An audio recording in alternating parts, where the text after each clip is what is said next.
um cara na live falou sobre o Afanásio Jazadze, não sei nem como se pronuncia esse nome. Ele falou, cara, dá uma olhada nisso daí. Tá bem. Na hora que eu bati o olho, eu falei, ih, rapaz. 21 de março de 2001, dia do aniversário de Bolsonaro, inclusive. Aqui ele tá comentando só uma coisa que é meio óbvia nos dias de hoje. E quando a gente olha para trás, a gente se questiona se o que aconteceu foi burrice, coincidência ou foi de propósito. Não chegamos onde estamos do nada. Teve um empenho. O deputado Afanásio do PFL paulista levantou uma questão importante ontem em conversa na Assembleia. A Secretaria de Segurança, ao colocar os líderes do PCC em diferentes penitenciárias, está, na verdade, maximizando o problema.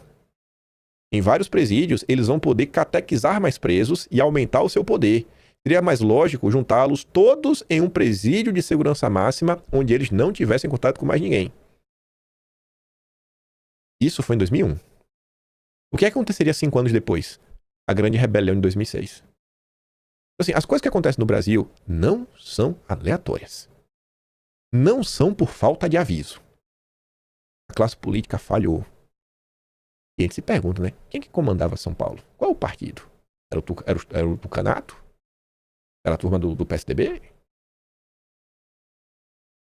Muitas coisas tivessem sido feitas no início, o Brasil não estaria sofrendo o que está sofrendo hoje. Para resolver depois, dá muito mais trabalho.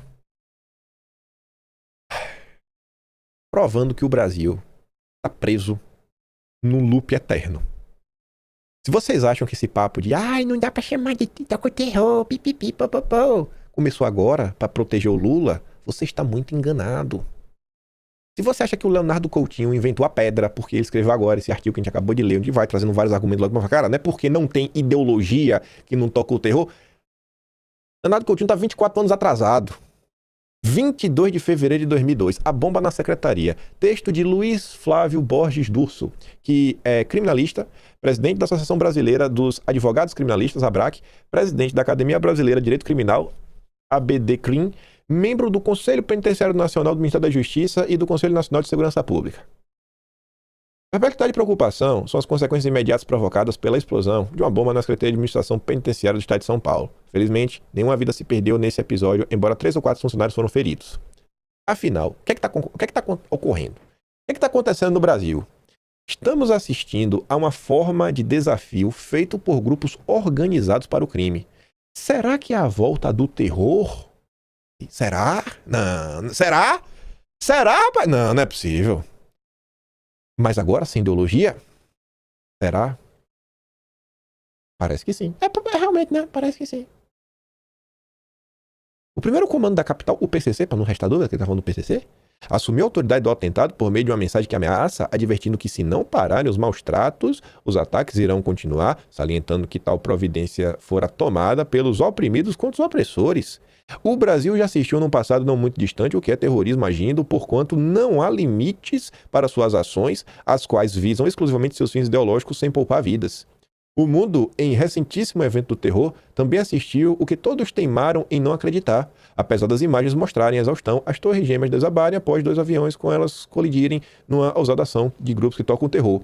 Mas o que tudo isso tem em comum com a bomba na secretaria? É que as ações são organizadas, audaciosas e com um propósito definido que é desestabilizar o Estado. Renato Coutinho, você está 24 anos atrasado. E é desestabilizar o Estado para que, aproveitando-se de suas vulnerabilidades, conseguir seus objetivos ou, pelo menos, desmoralizar as autoridades. Isso é uma batalha ingrata para o Estado, pois a ação inesperada e poderosa, capaz de intimidar e lesionar os agentes estatais, que na verdade são invariavelmente inocentes cumprindo suas obrigações funcionais. O recado foi dado e precisa ser entendido. Não pode o Estado permitir que o crime organizado comece a deitar suas raízes e tentáculos, inaugurando uma nova etapa na frágil segurança pública nacional. 24 anos depois, olha o nível que as coisas chegaram. Assim, não é de hoje. Já tem gente falando que esse grupo é um grupo que toca o terror. 24 anos atrás. Mais uma vez, investigações, serviços de informação, vale dizer inteligência, são indispensáveis para que este episódio não seja um estímulo alternativo àqueles que reivindicam por meio de rebeliões, pois se estas não mais surtem efeito, o atentado poderá intimidar mais e obrigar o atendimento de futuras exigências que hoje se mostram genéricas, acabar os maus-tratos, mas que podem ser específicas, exigindo libertação deste ou daquele. Na verdade, o Estado está sendo colocado à prova mais uma vez, agora nesta batalha, que é mais uma travada nessa grande guerra contra o crime no Brasil. Essa é boa, viu? 2006. Ele até comentou mais ou menos sobre isso ontem, né? O Reinaldo Azevedo falando lá da Veja. Mas é uma imagem assim, preto e branco. Né? Preto e branco, assim, Biblioteca Nacional, tem um sabor diferente, né? Voto de cabresto. O governo, malandramente, não quis politizar a crise de segurança em São Paulo. Aí tanta boa vontade de Lula com o governador Cláudio Lembro. Por trás disso, porém, uma recomendação do primeiro comando da capital, o PCC, para o voto da bandidagem fora das cadeias, claro, no PT em outubro. Denúncia séria, viu? Que denúncia séria. O documento, aliás, já está de posse do Márcio Tomás Bastos e foi recolhido pela inteligência da PF. E aqui vem a pergunta: por que o PCC recomenda o voto no PT? Considera que o governo Lula fez mais pelos pobres do que o PSDB, que a facção criminosa repudia? Só que na eleição, para uma leitura de que os petistas são mais lenientes e os tucanos mais duros com a bandidagem. Lá atrás nos ia a palavra leniente à toa. Mas o bom mesmo de ver é o seguinte: o pessoal pega aí, porque, como disse o Edson Silva ontem, né? A família Bolsonaro quer atrapalhar os investimentos no Brasil e pipipi, popopô. Cara, pô, quem acompanha o Bolsonaro e seus filhos, acho que não se surpreende com nada do que tá acontecendo, né? Aí eu tinha que ir lá na Biblioteca Nacional e ver, será que tem alguma notícia aí do velho Jair? Essa notícia não falava especificamente da questão do primeiro comando da capital. Essa em específico. Nessa página até tinha uma coisa depois sobre isso. Mas estava ali, né? Discurso agora unificado. Era a imprensa dando destaque para Bolsonaro, né? Para mim deveria haver pena de morte. Direitos humanos são só para seres humanos. E falar que é para bandido não dá certo. Não dá certo você ser leniente com bandido, que você não vai para lugar nenhum.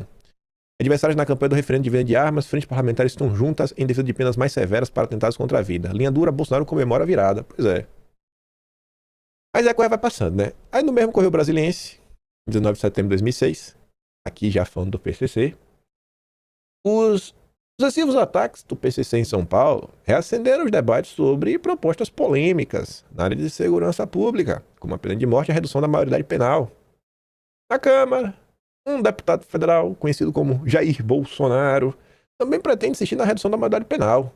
Parlamentares são favoráveis, diz. Já em relação às questões envolvendo garantir direitos reivindicados pelos movimentos sociais como discriminação do aborto e combate à homofobia, Bolsonaro diz não passarem de propostas demagógicas.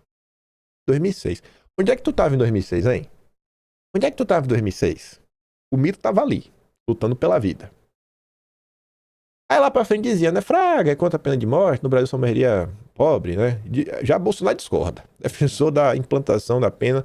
O deputado carioca lamenta a ausência de debate sobre o tema na Câmara, mas sem citar nomes, disse saber de parlamentares favoráveis à questão. Não se discute, mas é aceita aqui. Depois de coisa, estava lá Bolsonaro. Aí eu continuei lendo, né? Aí eu fui olhar em outro jornal, aqui já tinha olhado no Correio Brasiliense. Essa daqui é uma pérola, viu? ONGs. Garantia de defesa dos marginais. Olha ali a foto do homem. Mudou alguma coisa? Mudou a linha? Quando foi que tu descobriu que existiam ONGs? Tu nem sabia o que era ONG. Quando foi que tu descobriu? Quando foi que tu descobriu que as ONGs só ligavam pro direito dos manos? Porque Bolsonaro estava denunciando isso já em 2006. O que é que o Jair falava? Será que o Jair mudou ou tá no mesmo lugar desde sempre? Os ataques de bandidos do PCC, né? A facção criminosa do primeiro comando da capital, iniciados na sexta em São Paulo, fez acender o alerta no Rio de Janeiro. Para os deputados estadual Sivuca do PTB e federal Jair Bolsonaro, a culpa deste estado de insegurança é das ONGs, que, segundo eles, somente existem para garantir os direitos humanos dos marginais. Sivuca também cria a Constituição de 88, que, segundo ele, foi feita para destinar deveres aos homens de bem e direitos aos bandidos. Já Bolsonaro, o que Bolsonaro falava? Ó, miserável. Bolsonaro salienta que o PT está sempre fazendo leis para favorecer a bandidagem. Não é possível. É mesmo, Bolsonaro. Que coisa nesse... Esse Jair Messias Bolsonaro é um cara engraçado. Rapaz. A solução para é bandido bom, bandido morto. É executar. Pra Sivuca, das 1.500 ONGs no Brasil, 90% trata dos direitos humanos dos bandidos. O cara aí era da extrema-direita radical também, viu? Aí tu falando na matéria, tava ali, ó. Objetivo, conhecido na Câmara por seu estilo radical em relação à criminalidade, o parlamentar Jair Bolsonaro atacou as ONGs e o PT. No mesmo coro, ele criticou o excesso de legislação com o objetivo de defender os criminosos. É que mudou nesses anos? Mudou alguma coisa? Dizem que filho de peixe, peixe é, né? Olha o que eu achei. 3 anos antes. 18 de março de 2003. Eu não sei porque as pessoas estão surpresas com Flávio Bolsonaro. E, assim, eu fiquei muito surpreso com várias coisas. Não pela opinião. Eu fiquei surpreso, comecei a ler notícias da campanha. Flávio era deputado estadual. E aí falava lá dos militares, fazendo campanha, tinha uma matéria do Monitor Campestre. E Bolsonaro ia pra federal, né? Meu Flávio, dobradinha. Aí setores militares estavam apoiando ele, tudo. Falava um monte de coisa.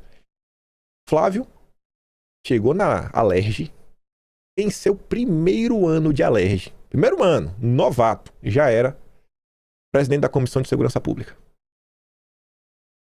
Qual o cargo que o Flávio hoje tem no Senado? Presidente da Comissão de Segurança Pública.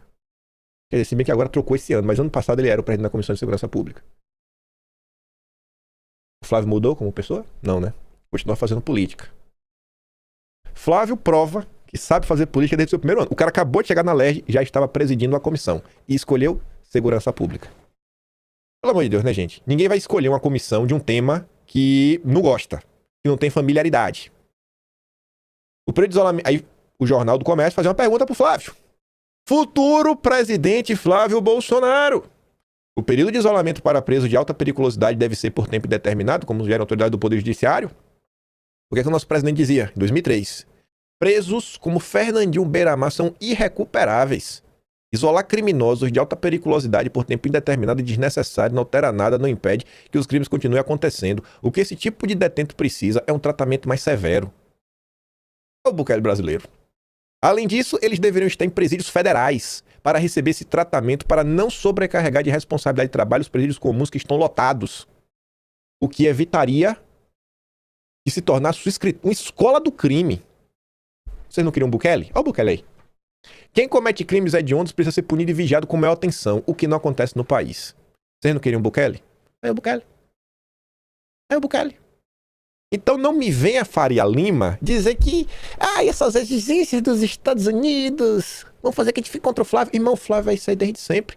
Flávio é uma pessoa que combate o crime, que odeia bandido desde sempre, cara. Não adianta. Não adianta, irmão. Ali, a história tá aí pra provar. Março de 2003. Filho de peixe, peixinho é. O curioso é tentar entender, né, cara? Por que a Faria Lima ficaria contra o Flávio? Ela lavandeira pro PCC, pro Comando Vermelho?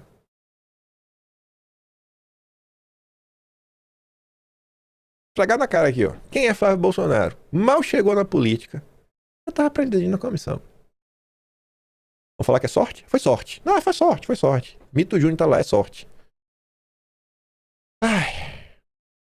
Aí a turma do Quinto escreveu um texto ontem. O dia depois de amanhã, né? O dia seguinte e as desculpas de sempre. Depois, um tiratema do primeiro dia de gritaria depois da decisão do governo americano.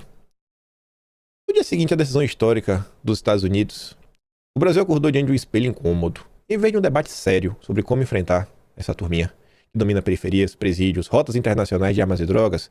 O que se viu foi o habitual espetáculo nacional, o uso da soberania como escudo, o vitimismo como argumento e uma imprensa que caminha na ponta dos pés para não desgastar o governo. O PT e a esquerda sacaram imediatamente a Carta da Soberania Nacional. Visivelmente irritado, Lula declarou que não aceita o Brasil ser tratado como republiqueta, afirmando que PCC e Comando Vermelho tocam terror para as comunidades brasileiras, mas não os terroristas que Trump quer. Na prática, o discurso oficial assume que essas facções aterrorizam o povo pobre, matam, extorquem e controlam territórios inteiros, mas, para efeitos diplomáticos, devem ser tratados apenas como os nossos criminosos. E não, Ave Maria. A inversão de prioridades ficou ainda mais evidente na TV, quando a desembargadora, lá na CNN, estava preocupada que o preço da farinha subiu. Uma preocupação com o custo da mercadoria do crime que se sobrepõe ao sangue derramado diariamente nas comunidades. Esse cenário expõe o elefante na sala que a esquerda finge não ver.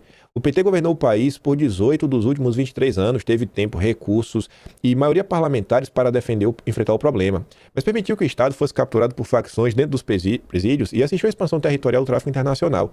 Quando a crise se agravou, a opção foi pelo negacionismo ou pela maquiagem estatística. O padrão de hesitação e desconforto com o confronto é antigo. Na Operação Contenção, por exemplo, quando o Rio de Janeiro precisou agir com força contra o avanço do Comando Vermelho, o governo federal primeiro negou ajuda e, ao ser exposto, negou que o apoio tivesse sido solicitado. E aí, no Rio de Janeiro, a galera foi logo à loucura, né? Todo mundo quis apoiar, e aí, porque é nas graças do povo. Ao classificar o PC Comando Vermelho como um grupo tal com terror, os Estados Unidos apenas nomearam o problema pelo que ele realmente é. Organizações que utilizam o terror para controlar territórios, financiam-se com o tráfico global, corrompem instituições e desafiam o monopólio da violência do Estado. Não são meras organizações criminosas. Chamá-las do que elas são é uma precisão conceitual. A grande imprensa, como sempre, patina.